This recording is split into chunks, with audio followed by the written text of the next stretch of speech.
जय श्री राधे कृष्णा। आप सभी का दिन शुभ हो और भगवान श्री कृष्ण की कृपा आप सभी पर सदा बनी रहे।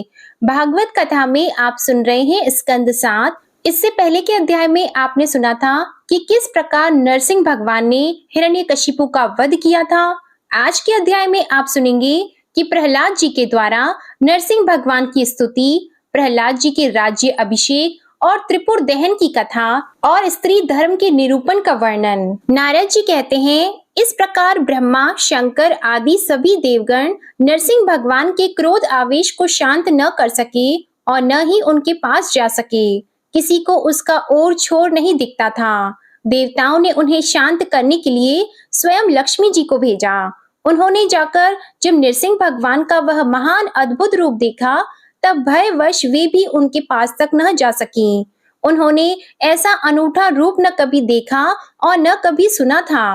तब ब्रह्मा जी ने अपने पास ही खड़े प्रहलाद को यह कहकर भेजा कि बेटा, तुम्हारे पिता पर ही तो भगवान कुपित हुए थे, अब तुम ही उनके पास जाकर उन्हें शांत करो। भगवान के परम प्रेमी प्रहलाद जो आज्ञा कहकर और धीरे से भगवान के पास जाकर हाथ जोड़कर पृथ्वी पर साष्टांग लौट गए। नरसिंह भगवान ने देखा कि नन्हा सा बालक मेरे चरणों के पास पड़ा हुआ है। उनका हृदय दया से भर गया। उन्होंने प्रहलाद को उठाकर उनके सिर पर अपना वह कर कमल रख दिया जो काल सर्प से भयभीत पुरुषों को अभय दान करने वाला है। भगवान के कर कमलों का स्पर्श होते ही उनके बचे कुचे अशुभ संस्कार भी झड़ गए। तत्काल उन्हें परमात्म तत्व का साक्षात्कार हो गया। उन्होंने बड़े प्रेम और आनंद में मग्न होकर भगवान के चरण कमलों को अपने हृदय में धारण किया। उस समय उनका सारा शरीर पुलकित हो गया। हृदय में प्रेम की धारा प्रवाहित होने लगी और नेत्रों से आनंद अश्रु झरने लगे। प्रहलाद जी भावपूर्ण हृदय और निर्निमेष नयनों से भगवान को देख रहे थे। भाव समाधि से स्वयं एकाग्र हुए मन के द्वारा उन्होंने भगवान के गुणों का चिंतन करते हुए प्रेम गदगद वाणी से स्तुति की। प्रहलाद जी ने कहा, ब्रह्मा आदि देवता, ऋषि मुनि और सिद्ध पुरुषों की बुद्धि निरंतर सत्व गुण में ही स्थित रहती है, फिर भी वे अपनी धारा प्रवाह स्तुति और अपने विविध गुणों से आपको अब तक भी संतुष्ट न कर सके। फिर भी मैं घोर असुर जाति में उत्पन्न हुआ हूँ, क्या आप मुझसे संतुष्ट हो सकते हैं? मैं समझता हूँ कि धन, कुलीनता, रूप, तप, विद्या, ओज, तेज, प्रभाव, बल, पौरुष, बुद्धि और योग, ये सभी गुण परम पुरुष भगवान को संतुष्ट करने में समर्थ नहीं है, परंतु भक्ति से तो भगवान गजेंद्र पर भी संतुष्ट हो गए थे। मेरी समझ से इन 12 गुणों से युक्त ब्राह्मण भी यदि भगवान कमल नाभ के चरण कमलों से विमुख हो तो उससे वह चांडाल श्रेष्ठ है, जिसने अपने मन, वचन, कर्म, धन और प्राण भगवान के चरणों में समर्पित कर रखे हैं। क्योंकि वह चांडाल तो अपने कुल तक को पवित्र कर देता है और बड़प्पन का अभिमान रखने वाला वह ब्राह्मण अपने को भी पवित्र नहीं कर सकता। भगवान, आप सत्वगुण के आश्रय हैं। ये ब्रह्मा आदि सभी देवता आपके आज्ञाकारी भक्त हैं। ये हम दैत्यों की तरह आपसे द्वेष नहीं करते। प्रभु, आप बड़े बड़े सुंदर सुंदर अवतार ग्रहण करके इस जगत के कल्याण एवं अभ्युदय के लिए तथा उसे आत्म आनंद की प्राप्ति कराने के लिए अनेकों प्रकार की लीलाएं करते हैं। जिस असुर को मारने के लिए आपने क्रोध किया था वह मारा जा चुका। अब आप अपना क्रोध शांत कीजिए। जैसे बिच्छू और सांप की मृत्यु से सज्जन भी सुखी होते हैं, वैसे ही इस दैत्य के संहार से सभी लोगों को बड़ा सुख मिला है। अब सब आपके शांत स्वरूप दर्शन की बाट देख रहे हैं। हे नरसिंह देव, भय से मुक्त होने के लिए भक्त जन आपके इस रूप का स्मरण करेंगे। परमात्मन, आपका मुख बड़ा भयावना है। आपकी जीभ लपलपा रही है, आंखें सूर्य के समान हैं, भौहें चढ़ी हुई हैं, बड़ी पैनी दाढ़ें हैं, आंतों की माला, खून से लथपथ गर्दन के बाल, बर्छे की तरह सीधे खड़े कान और दिग्गजों को भी भयभीत कर देने वाला सिंहनाद एवं शत्रुओं को फाड़ डालने वाले आपके इन नखों को देखकर मैं तनिक भी भयभीत नहीं हुआ हूँ। दीन बंधो, मैं भयभीत हूँ तो केवल इस असहाय और उग्र संसार चक्र में पिसने से। मैं अपने कर्म पाशों से बंधकर इन भयंकर जंतुओं के बीच में डाल दिया गया हूँ। मेरे स्वामी, आप प्रसन्न होकर मुझे कब अपने उन चरण कमलों में बुलाएंगे जो समस्त जीवों की एकमात्र शरण और मोक्ष स्वरूप हैं। हे अनंत, मैं जिन जिन योनियों में गया, उन सभी योनियों में प्रिय के वियोग और अप्रिय के संयोग से होने वाले शोक की आग में झुलसता रहा। उन दुखों को मिटाने की जो दवा है, वह भी दुख रूप ही है। मैं न जाने कब से अपने से अतिरिक्त वस्तुओं को आत्मा समझकर इधर उधर भटक रहा हूँ। अब आप ऐसा साधन बताइए जिससे कि आपकी सेवा भक्ति प्राप्त कर सकूं। हे प्रभु, आप अपनी चैतन्य शक्ति से बुद्धि के समस्त गुणों को सर्वदा पराजित रखते हैं और काल रूप से संपूर्ण साध्य और साधनों को अपने अधीन रखते हैं। मैं आपकी शरण में आया हूँ, आप मुझे इससे बचाकर अपनी सनिधि में खींच लीजिए। भगवान, जिनके लिए संसारी लोग बड़े लालायित रहते हैं, स्वर्ग में मिलने वाली समस्त लोकपालों की वह आयु, लक्ष्मी और ऐश्वर्य मैंने खूब देख लिए। जिस समय मेरे पिता तनिक क्रोध करके हंसते थे और उससे उनकी भौहें थोड़ी टेढ़ी हो जाती थी, तब उन स्वर्ग की संपत्तियों के लिए कहीं ठिकाना नहीं रह जाता था। वे लुटती फिरती थीं, किंतु आपने मेरे उन पिता को भी मार डाला। इसलिए मैं ब्रह्मालोक तक की आयु, लक्ष्मी, ऐश्वर्य और वे इंद्रिय भोग जिन्हें संसार के प्राणी चाहा करते हैं, नहीं चाहता, क्योंकि मैं जानता हूँ कि अत्यंत शक्तिशाली काल का रूप धारण करके आपने उन्हें ग्रस रखा है। भगवान, यह संसार एक ऐसा अंधेरा कुआं है जिसमें काल रूप सर्प डसने के लिए सदा तैयार रहता है। विषय भोगों की इच्छा वाले पुरुष उसी में गिरे हुए हैं। मैं भी संगवश उसके पीछे उसी में गिरने जा रहा था, परंतु भगवान, देवर्षि नारद ने मुझे अपनाकर बचा लिया। तब भला मैं आपके भक्त जनों की सेवा कैसे छोड़ सकता हूँ? अनंत, जिस समय मेरे पिता ने अन्याय करने के लिए कमर कसकर हाथ में खड़ग ले लिया और वह कहने लगा कि यदि मेरे सिवा कोई और ईश्वर है तो तुझे बचा ले, मैं तेरा सिर काटता हूँ, उस समय आपने मेरे प्राणों की रक्षा की और मेरे पिता का वध किया।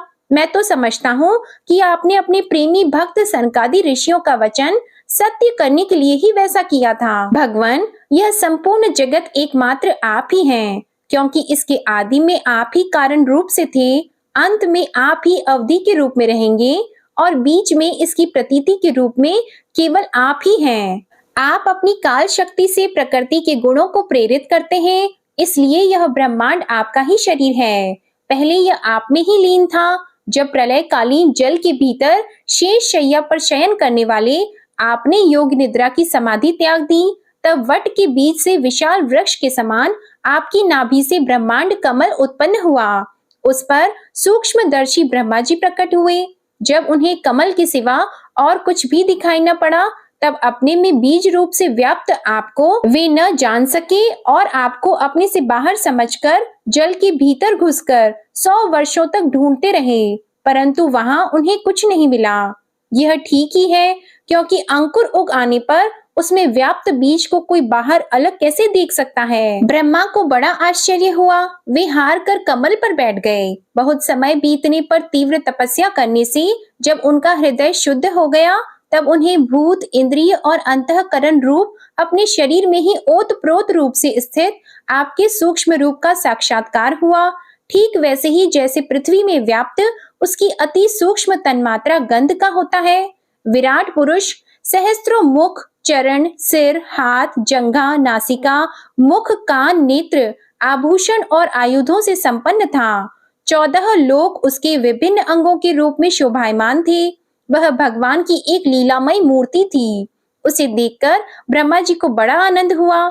रजोगुण और तमोगुण रूप मधु और कैटभ नाम की 2 बड़े बलवान दैत्य थे। जब वे वेदों को चुरा कर ले गए, तब आपने हयग्रीव अवतार धारण किया और उन दोनों को मारकर सत्व गुण रूप श्रुतियां ब्रह्मा जी को लौटा दी। नारद जी कहते हैं, प्रहलाद जी ने बालक होने पर भी यही समझा कि वरदान मांगना प्रेम भक्ति का विघ्न है, इसलिए कुछ मुस्कुराते हुए वे भगवान से बोले।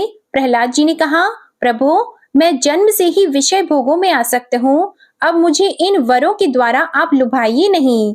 मैं उन भोगों के संग से डरकर उनके द्वारा होने वाली तीव्र वेदना का अनुभव करके उनसे छूटने की अभिलाषा से ही आपकी शरण में आया हूँ। भगवान, मुझ में भक्त के लक्षण है या नहीं, यह जानने के लिए आपने अपने भक्त को वरदान मांगने की ओर प्रेरित किया है। हे प्रभु, यदि आप मुझे मुंह मांगा वर देना ही चाहते हैं तो यह वर दीजिए कि मेरे हृदय में कभी किसी कामना का बीज अंकुरित ही न हो। भगवान, आपको नमस्कार है। आप सबके हृदय में विराजमान उदार शिरोमणि स्वयं पर ब्रह्मा परमात्मा है। अद्भुत नरसिंह रूपधारी श्री हरि के चरणों में मैं बार बार प्रणाम करता हूँ। श्री नरसिंह भगवान ने कहा, प्रहलाद, तुम्हारे जैसे मेरे एकांत प्रेमी इस लोक अथवा परलोक की किसी भी वस्तु के लिए कभी कोई कामना नहीं करते। फिर भी अधिक नहीं, केवल एक मनवंतर तक मेरी प्रसन्नता के लिए तुम इस लोक में दैत्य अधिपतियों के समस्त भोग स्वीकार कर लो। समस्त प्राणियों के हृदय में यज्ञों की भोक्ता ईश्वर के रूप में मैं ही विराजमान हूँ। तुम अपने हृदय में मुझे देखते रहना और मेरी लीला कथाएं जो तुम्हें अत्यंत प्रिय हैं सुनते रहना। समस्त कर्मों के द्वारा मेरी ही आराधना करना और इस प्रकार अपने प्रारब्ध कर्म का क्षय कर देना। भोग के द्वारा पुण्य कर्मों के फल और निष्काम पुण्य कर्मों के द्वारा पाप का नाश करते हुए समय पर शरीर का त्याग करके समस्त बंधनों से मुक्त होकर तुम मेरे पास आ जाओगे। देवलोक में भी लोग तुम्हारी विशुद्ध कीर्ति का गान करेंगे। तुम्हारे द्वारा की हुई मेरी इस स्तुति का जो मनुष्य कीर्तन करेगा और साथ ही मेरा और तुम्हारा स्मरण भी करेगा, वह समय पर कर्मों के बंधन से सदा सदा के लिए मुक्त हो जाएगा। प्रहलाद ने कहा, महेश्वर, आप वर देने वालों के स्वामी हैं। आपसे मैं एक वर और मांगता हूँ। मेरे पिता ने आपके ईश्वरीय तेज को और सर्वशक्तिमान चराचर गुरु स्वयं आपको न जानकर आपकी बड़ी निंदा की है। इस विष्णु ने मेरे भाई को मार डाला है। ऐसी मिथ्या दृष्टि रखने के कारण पिताजी क्रोध के वेग को सहन करने में असमर्थ हो गए थे। इसी से उन्होंने आपका भक्त होने के कारण मुझसे भी द्रोह किया। दीनबंधो, यद्यपि आपकी दृष्टि पड़ते ही वे पवित्र हो चुके, फिर भी मैं आपसे प्रार्थना करता हूँ कि उस जल्दी नाश न होने वाले दुस्तर दोष से मेरे पिता शुद्ध हो जाएं। श्री नरसिंह भगवान ने कहा, निष्पाप प्रहलाद, तुम्हारे पिता स्वयं पवित्र होकर तर गए। इसकी तो बात ही क्या है। यदि उनकी 21 पीढ़ियों के पितर होते तो उन सबके साथ भी वे तर जाते, क्योंकि तुम्हारे जैसा कुल को पवित्र करने वाला पुत्र उनको प्राप्त हुआ। मेरे शांत, समदर्शी और सुख से सदाचार पालन करने वाले प्रेमी भक्तजन जहाँ जहाँ निवास करते हैं, वे स्थान चाहे कीकट ही क्यों न हो, पवित्र हो जाते हैं। बेटा, तुम मेरे सभी भक्तों के आदर्श हो। यद्यपि मेरे अंगों का स्पर्श होने से तुम्हारे पिता पूर्ण रूप से पवित्र हो गए हैं, तथापि तुम उनकी अंत्येष्टि क्रिया करो। तुम्हारी जैसी संतान के कारण उन्हें उत्तम लोकों की प्राप्ति होगी। वत्स, तुम अपने पिता के पद पर स्थित हो जाओ और वेदवादी मुनियों की आज्ञा के अनुसार मुझ में अपना मन लगाकर और मेरी शरण में रहकर मेरी सेवा के लिए ही अपने सारे कार्य करो। नारद जी कहते हैं, हे युधिष्ठिर, भगवान की आज्ञा के अनुसार प्रहलाद जी ने अपने पिता की अंत्येष्टि क्रिया की। इसके बाद श्रेष्ठ ब्राह्मणों ने उनका राज्य अभिषेक किया। इसी समय देवता, ऋषि आदि के साथ ब्रह्मा जी ने नरसिंह भगवान को प्रसन्न वदन देखकर पवित्र वचनों के द्वारा उनकी स्तुति की और उनसे यह बात कही। ब्रह्मा जी ने कहा, देवताओं के आराध्य देव, आप सर्व अंतर्यामी, जीवों के जीवन दाता और मेरे भी पिता हैं। यह पापी दैत्य लोगों को बहुत ही सता रहा था।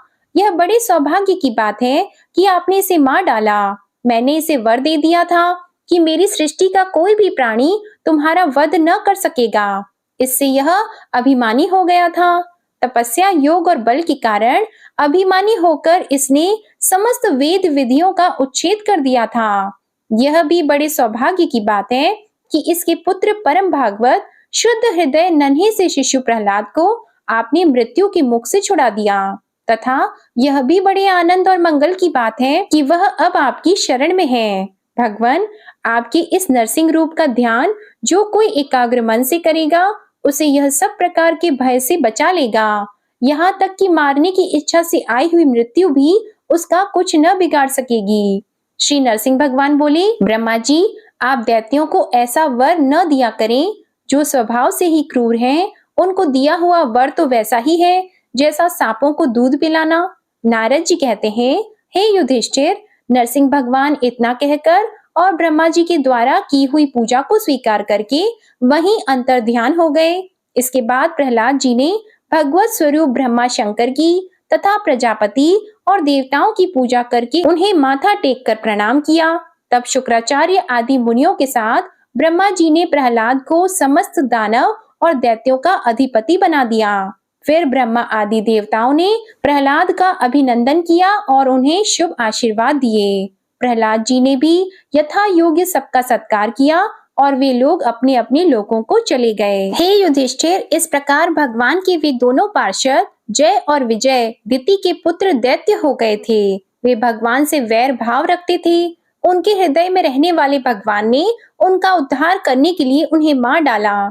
ऋषियों के शाप के कारण उनकी मुक्ति नहीं हुई। वे फिर से कुंभकर्ण और रावण के रूप में राक्षस हुए। उस समय भगवान श्री राम के पराक्रम से उनका अंत हुआ।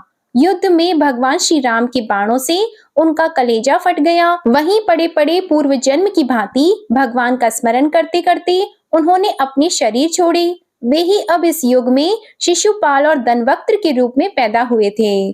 भगवान के प्रति वैर भाव होने के कारण तुम्हारे सामने ही वे उनमें समा गए। हे युधिष्ठिर, श्री कृष्ण से शत्रुता रखने वाले सभी राजा अंत समय में श्री कृष्ण के स्मरण से तद्रूप होकर अपने पूर्वकृत पापों से सदा के लिए मुक्त हो गए। जिस प्रकार भगवान के प्यारे भक्त अपनी भेदभाव रहित अनन्य भक्ति के द्वारा भगवत स्वरूप को प्राप्त कर लेते हैं, वैसे ही शिशुपाल आदि नरपति भी भगवान के वैर भाव जनित अनन्य चिंतन से भगवान के सारूप्य को प्राप्त हो गए। हे युधिष्ठिर, तुमने मुझसे पूछा था कि भगवान से द्वेष करने वाले शिशुपाल आदि को उनके सारूप्य की प्राप्ति कैसे हुई। उसका उत्तर मैंने तुम्हें दे दिया। अब और क्या सुनना चाहते हो? तब राजा युधिष्ठिर ने पूछा, हे नारद जी, मैं दानव किस कार्य में जगदीश्वर रुद्रदेव का यश नष्ट करना चाहता था और भगवान श्री कृष्ण ने किस प्रकार उनके यश की रक्षा की, आप कृपा करके बताइए। तब नारद जी ने कहा, एक बार इन्हीं भगवान श्री कृष्ण से शक्ति प्राप्त करके देवताओं ने युद्ध में असुरों को जीत लिया था। उस समय सब के सब असुर मायावियों के परम गुरु मय दानव की शरण में गए। शक्तिशाली मयासुर ने सोने, चांदी और लोहे के 3 विमान बना दिए। वे विमान क्या थे? 3 पुर ही थे। वे इतने विलक्षण थे कि उनका आना जाना जान नहीं पड़ता था। उनमें अपरिमित सामग्रियां भरी हुई थीं। हे युधिष्ठिर, दैत्य सेनापतियों के मन में तीनों लोक और लोकपतियों के प्रति वैर भाव तो था ही। अब उसकी याद करके उन तीनों विमानों के द्वारा वे उनमें छिपे रहकर सबका नाश करने लगे। तब लोकपालों के साथ सारी प्रजा भगवान शंकर की शरण में गई और उनसे प्रार्थना की कि प्रभु, त्रिपुर में रहने वाले असुर हमारा नाश कर रहे हैं, हम आपके हैं, अतः देवाधिदेव आप हमारी रक्षा कीजिए। उनकी प्रार्थना सुनकर भगवान शंकर ने कृपा पूर्ण शब्दों में कहा, डरो मत। फिर उन्होंने अपने धनुष पर बाण चढ़ाकर तीनों पुरों पर छोड़ दिया। उनके उस बाण से सूर्य मंडल से निकलने वाली किरणों के समान अन्य बहुत से बाण निकले। उनमें से मानो आग की लपटें निकल रही थीं। उनके कारण उन पुरों का दिखना बंद हो गया। उनके स्पर्श से सभी विमान निवासी निष्प्राण होकर गिर पड़े। महामायावी मय बहुत से उपाय जानता था। वह उन दैत्यों को उठा लाया और अपने बनाए हुए अमृत के कुएं में डाल दिया। उस सिद्ध अमृत रस का स्पर्श होते ही असुरों का शरीर अत्यंत तेजस्वी और वज्र के समान सुदृढ़ हो गया। वे बादलों को विदीर्ण करने वाली बिजली की आग की तरह उठ खड़े हुए।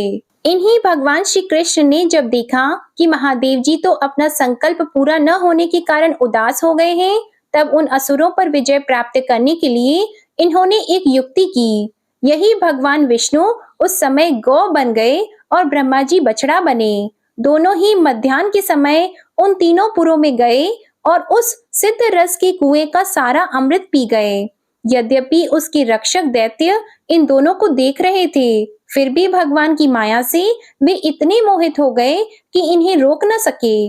जब उपाय जानने वालों में श्रेष्ठ मयासुर को यह बात मालूम हुई, तब भगवान की इस लीला का स्मरण करके उसे कोई शोक न हुआ। शोक करने वाले अमृत रक्षकों से उसने कहा, भाई, देवता, असुर, मनुष्य अथवा कोई भी प्राणी अपने पराये अथवा दोनों के लिए जो प्रारब्ध का विधान है उसे मिटा नहीं सकता। जो होना था हो गया, शोक करके क्या करना है।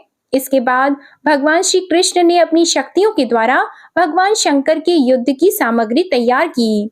उन्होंने धर्म से रथ, ज्ञान से सारथी, वैराग्य से ध्वजा, ऐश्वर्य से घोड़े, तपस्या से धनुष, विद्या से कवच, क्रिया से बाण और अपनी अन्य अन्य शक्तियों से अन्य अन्य वस्तुओं का निर्माण किया।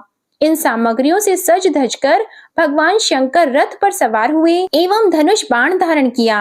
भगवान शंकर ने अभिजीत मुहूर्त में धनुष पर बाण चढ़ाया और उन तीनों दुर्भेद्य विमानों को भस्म कर दिया। हे युधिष्ठिर, उसी समय स्वर्ग में दुंदुभियां बजने लगी, सैकड़ों विमानों की भीड़ लग गई।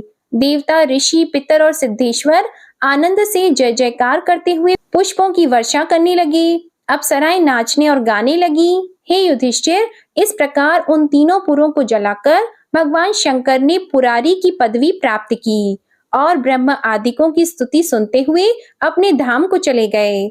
आत्मस्वरूप जगतगुरु भगवान श्री कृष्ण इस प्रकार अपनी माया से जो मनुष्यों की सी लीलाएं करते हैं, ऋषि लोग उन्हीं अनेकों लोक पावन लीलाओं का गान किया करते हैं। अब मैं तुम्हें स्त्री के धर्म का निरूपण भी करता हूँ कि स्त्री को क्या क्या करना चाहिए। स्त्री को पति की सेवा करना, उसके अनुकूल रहना, पति के संबंधियों को प्रसन्न रखना और सर्वदा पति के नियमों की रक्षा करना, ये पति को ही ईश्वर मानने वाली पतिव्रता स्त्रियों के धर्म है।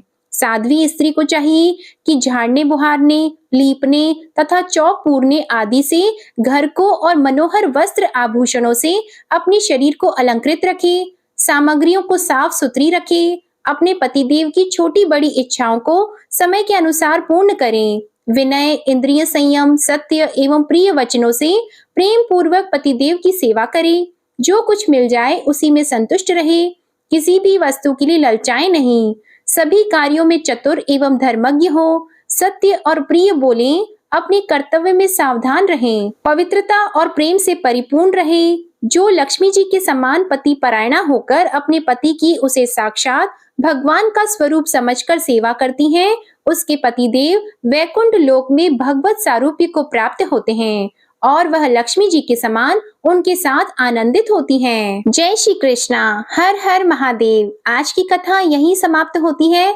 अगले अध्याय में आप जानेंगे ब्रह्मचर्य और वानप्रस्थ आश्रमों के कुछ नियम और यति धर्म का निरूपण और अवधूत प्रहलाद संवाद का वर्णन। आप सभी को आज की कथा पसंद आई हो तो वीडियो को लाइक करिएगा, शेयर करिएगा और कमेंट में भगवान श्री कृष्ण की जय लिखिएगा। और अभी तक आपने अगर हमारे चैनल को सब्सक्राइब नहीं किया है तो चैनल को भी सब्सक्राइब करिएगा। धन्यवाद।